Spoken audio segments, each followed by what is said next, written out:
Hello,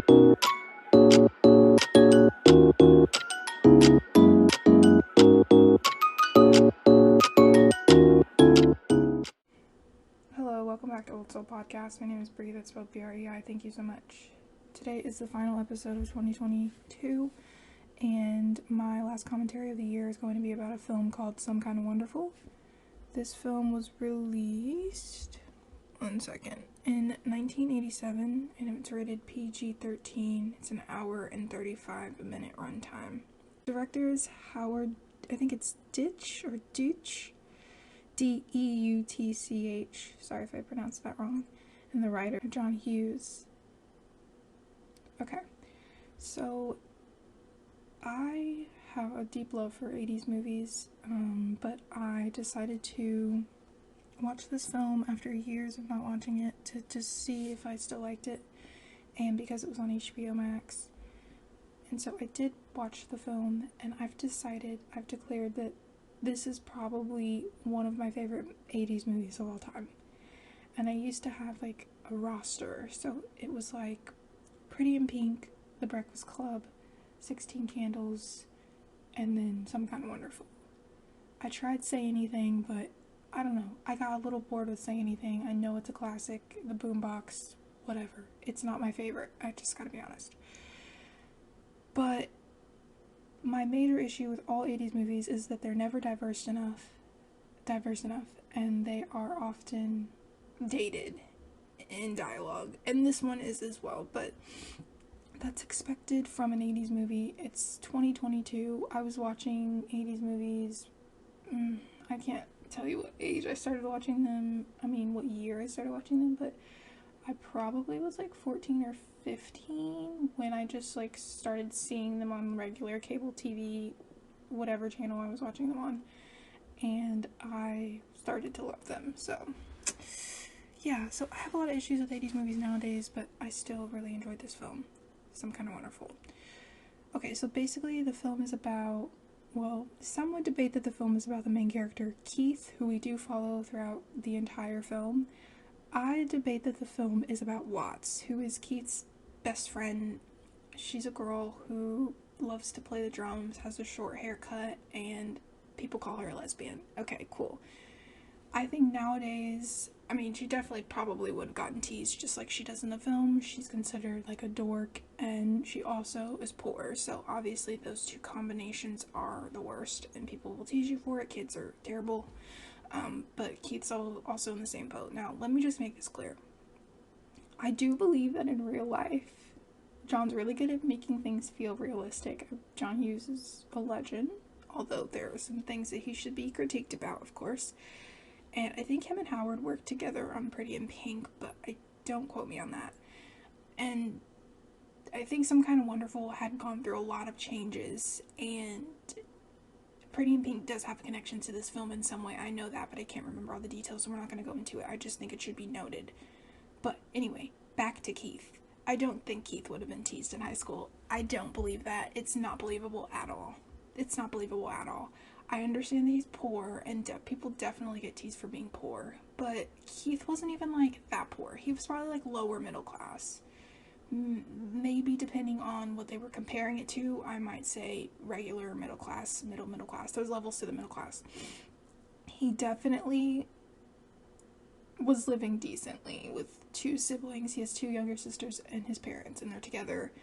And, there's this whole discourse over social class with Keith and his dad disagreeing because his dad, I think he's in sales or something, and he has to work, really hard for his paycheck. He wants his son not to have to work as hard. He wants his son to have a better life, and so he's really sending this kid going to college, just like a lot of parents are, because they've been sold this dream that if you go to college, you can make something of yourself with the degree, which at some point I do think was a real thing. I don't think it's a thing anymore, but I think it was a thing back then, okay? I think education will never be a scam. People always say, a lot now, they say college is a scam.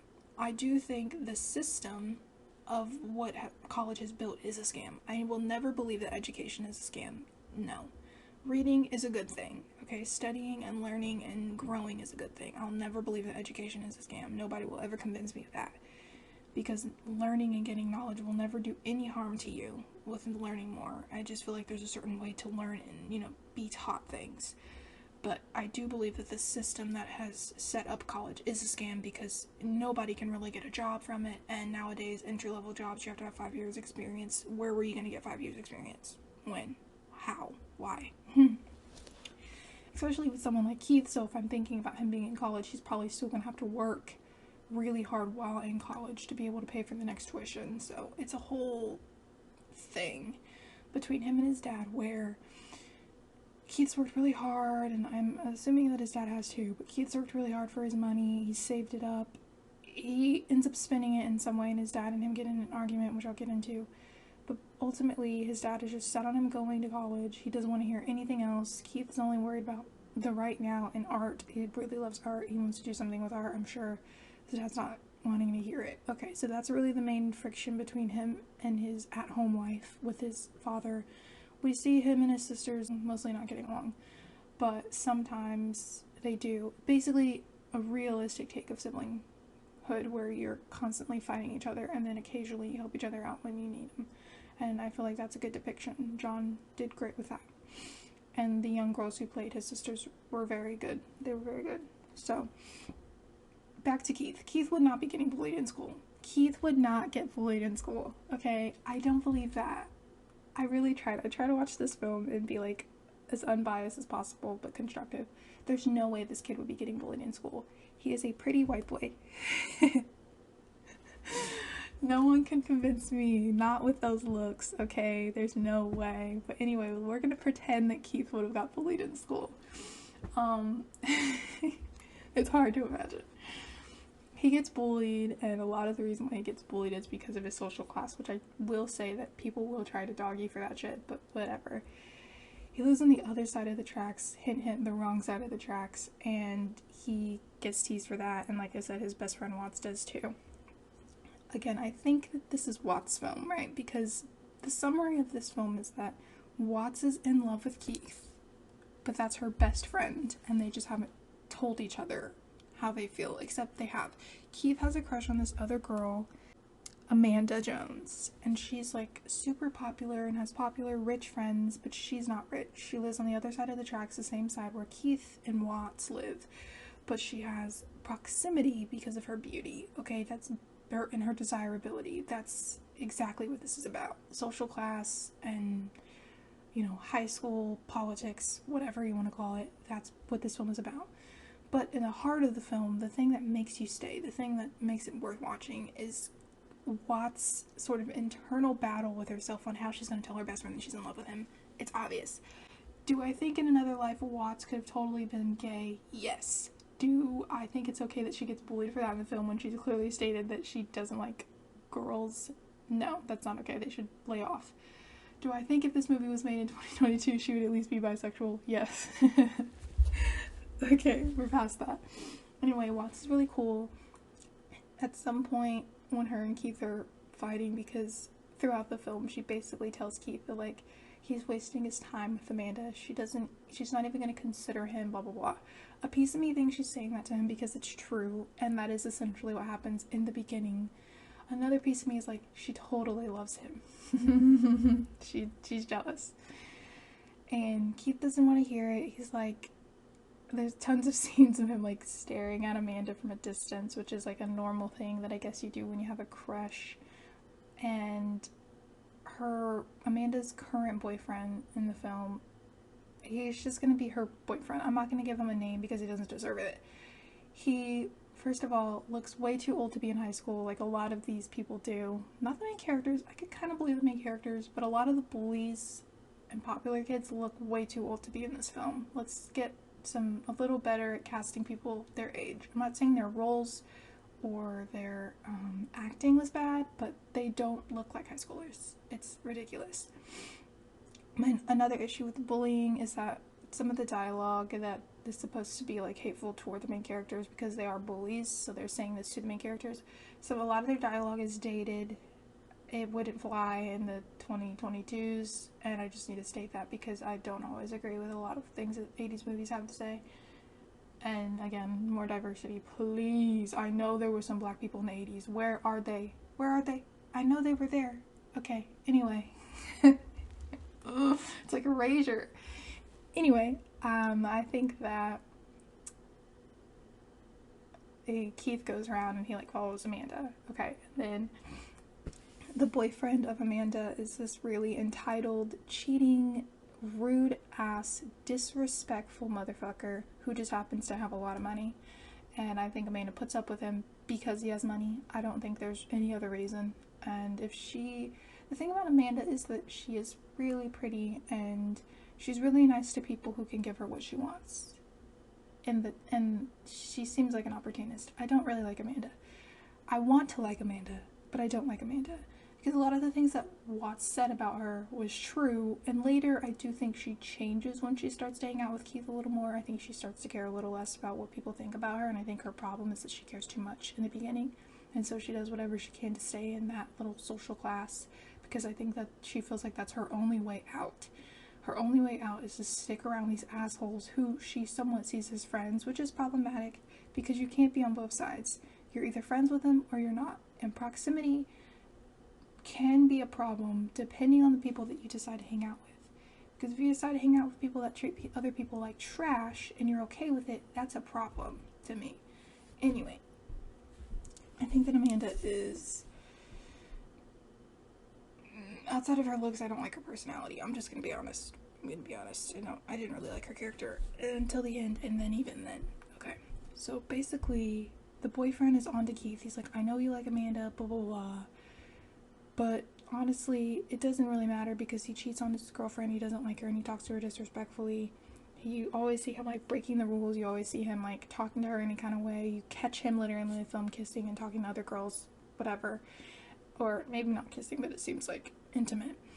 And then, eventually, Keith gets the nerve to ask Amanda out. I don't remember what happens, but I know that Amanda says yes only to make her boyfriend mad because she's trying to spite him for him treating her like shit, and she just wants to treat him like shit for a little bit, make him feel bad. But Keith, it's at the expense of Keith, so that's the problem. Again, another reason why I don't like Amanda. Okay, so everyone kind of finds out that Keith likes Amanda, and he's asked her out, and everyone likes Amanda, so that's not the surprising part. The surprising part is that he asked her out and that she said yes. Okay, even though she did this despite her boyfriend, they don't know that, and neither does Keith at the time.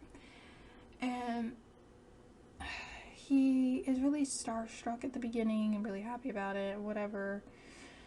No one else can believe it's happening. And I just think this is something that should be stated. Guys get so much clout for being with pretty women, but pretty women get called sluts. A guy can be with a girl and it's like he bought a new handbag and everyone's going to talk about it and everyone's going to admire him and say, wow, you're so cool, what'd you do to be able to get with her? And he's the talk of the town and suddenly he's an expert. If a girl gets with a guy who's handsome and makes money and she breaks up with him and gets with a new guy too quickly, or even just the first part, she's a slut. Well, just watching this movie, I realized, which I already knew, but I realized the double standards so much. And I'm not saying that that's my opinion. I'm just saying that that's how people perceive women, and then that's how people perceive men. Proximity to beautiful women and being with beautiful women, men get like this pedestal that women don't get. Okay, and I saw it in the film and it made me angry. Like, I get it, because she's, like, popular and they're in high school and they're kids, so everyone's like, oh my god, you're going out with her. But to a certain extent, it was just becoming ridiculous. I'm like, okay, what is she, a bag, a trophy? Like, what the heck? It was so fucking weird. I don't like it. Anyway, moving on. I still really like this film, but there's a lot of problems, like I said in the beginning, that just irk my nerves. So, later he decides that he, at some point, is going to do this whole big date thing for Amanda. In between that time, he has found out that Amanda didn't actually say yes because he wanted to go with her. I mean, she wanted to go with him. She said yes despite her boyfriend, who now she has considered to actually not talk to anymore. Before, it just seemed like she was gonna just like make him mad for a little bit and then date him again, but now she's not dating him. She's over him, I guess.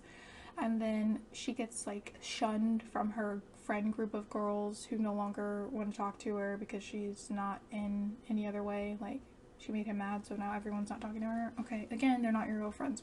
Keith, like, uses his savings to get this, to do this whole big extravagant date, and for some reason he thinks that that's, like, okay. Him and his dad fight about that, and he's like, put the money back, whatever, what are you doing? Keith's like, just trust me, I'll make more money, which, again, it's Keith's money. I think he actually, like, saved for that money. He works at this gas station, and it looks like he works on cars, but mostly he puts, like, gas in people's car or whatever, and that's how he's been saving money. I would say a working class job if he was a mechanic, but it seems like maybe a part-time-ish job. It's a little confusing. I don't know. 80s were a little different. But anyway, I still think it's stupid. Like, he didn't want to go to college, so it's not stupid because he doesn't want to go to college and he doesn't plan on going to college, so he can use the money on whatever he wants, and it's his money. But on the other hand, I feel like using all the money that you saved on a girl that you now know only asked you out on a date because she wanted to spite her boyfriend, even if you feel like there's any chemistry beyond that, I think it was just a stupid call, and I do feel like you give him grace because he's a kid, right? He's still in high school, but that's it. I don't really get it, but whatever, it happened. And then Watts is like constantly in his ear about it, about not going on this date and not, entertaining it. Even after they find out the truth, he kind of gives her like a, yeah, you were right. But still they fought majorly about it, like friends do, whatever. There's this really fun kissing makeout scene between him and Watts, and Watts is so clever because she disguises it as like this, oh, well, you've never kissed anyone before, so you have to practice with me so that you're ready when you're with Amanda. But really, Watts is just wanting to make out with Keith. It's a good scene, and it's not like Keith is like objecting, he's consenting, so it's not like a problem. I just think it's really sly of her. And anyway, he joins in, and clearly at first he's not taking it seriously, but he's like, oh, okay, whatever, like he's laughing like, sure, ha ha, funny. But then they start making out, and they're making out for a long time, and then you hear the dramatic 80s drum coming in, and it's funny. Okay, I just had to note that there, put a pin in it. No, because we're gonna come back to it, but I will note that I think it's Wattsville, even though she is in quite a bit of the film, but not as much as Keith, because every scene that she's in is good. Keith has a lot of filler scenes that I feel like don't need to be there, but every time Watts is on screen, and every time she has dialogue, and every time she's talking to Keith, it is like a monumental moment. It's like stamped in my head. Like, there's another scene where she's trying to talk to Keith, and this is probably a little bit after they had fought, and she basically tells him that all that matters is her drums, and him. Like her little her declaration of I love you, or I like you, whatever. And there's a scene where she tells him like how she feels about Amanda and her shitty boyfriend, and then they pull up into his job, and she basically is like validated in that's exactly how they are, right? I just feel like every time she's on screen, it is monumental. Even when she's mad or upset or about to run away, she turns around at some point and just makes a stand against the bullies, against Keith, against the world. It doesn't seem like she has a good support system at home, unfortunately. And so Keith is really her family, you can tell. But it's Watts' film. It's Watts' world, and we're just living in it at this point. I love it. I think it should have been her film in general. But anyway, I just think I needed a moment to dedicate to Watts. And then fast forward to now they're on this big extravagant date where Keith, I think, takes her to a museum that they pay off the security guard probably to get into because it's closed, and they go to a restaurant, and Keith's being a douche. I do remember him being rude to Amanda, and she didn't deserve that. Like, if he didn't want to do the date anymore, he didn't have to, and she wasn't right for what she did to him, but it's not okay for him to just be a douchebag and then be mad, because then it's like a hypocrite, okay? But I do understand a little bit of the hostility. I just think that the way he treated her at that restaurant was rude and uncalled for. I think he gets her these like earrings that Watts really thought were pretty, earrings that Amanda I think had before, but she was just borrowing some similar ones, and because she didn't have the money, and he got that for her. He even did like a portrait for her at the museum, so there's a lot of really cute stuff. I think they go to like this outside theater sort of place and talk, and that's a cool scene. The whole time Watts is going around and she's like chauffeuring them. She even has like a little outfit, and she is very passive aggressive the whole time, but we just ignore it because that's what the main characters do. There's clearly a lot of tension in that car.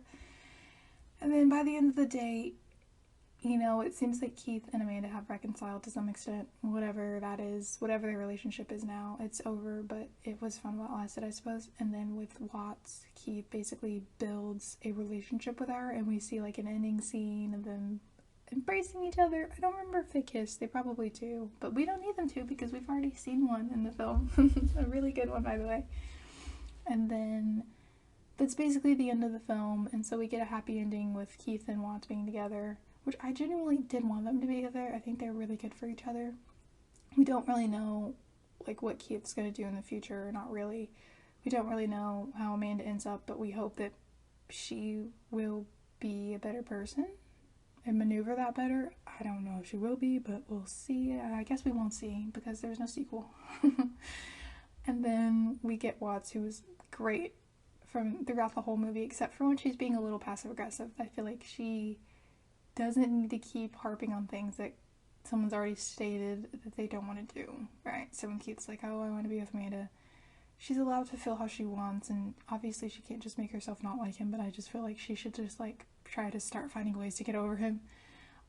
Thankfully she didn't need to do that because he realized that he liked her too, but you know, whatever. Anyway, that is the summarization of Some Kind of Wonderful and my commentary about it, pointing out the things that I think were most important and most entertaining. Watts, putting on Keith's diamond earrings. What do you think? Keith, you look good wearing my future. Watts, because I'm driving you crazy and you're driving me crazy, and I'd rather not see you and have you think good things about me than have you see me and hate me, because I can't afford to have you hate me, Keith. The only things I care about in this goddamn life are me and my drums and you. Keith, I'm sorry. I'm sorry I was so hard on you. Watts, me too. Keith, you always hurt the ones you love. Watts, so when are you going to beat the shit out of Amanda Jones? Keith, you can't tell a book by its cover. Watts, no, but you can tell how much it's going to cost you. Keith, wow, I never knew you were so deep. Watts, you want shallow? Call Amanda Jones. Watts, it must be a drag to be a slave to the male sex drive. Keith, it's not just sex. Watts, oh, you want to start a book club with her? Amanda, you think I used you? Keith, didn't you? Amanda, I don't know. In a way. Keith, in a way. Amanda, there's only one way to use someone. Either you do or you don't. Amanda, and you didn't use me? God, you hypocrite. What's hanging in that museum, huh? My soul? No, it's my face. You're using me to pay back every guy with more money and more power than you. Paint it any color you want. It's still you using me. Thanks, and have a good rest of your new year. Bye. Because I can't afford to have you hate me, Keith.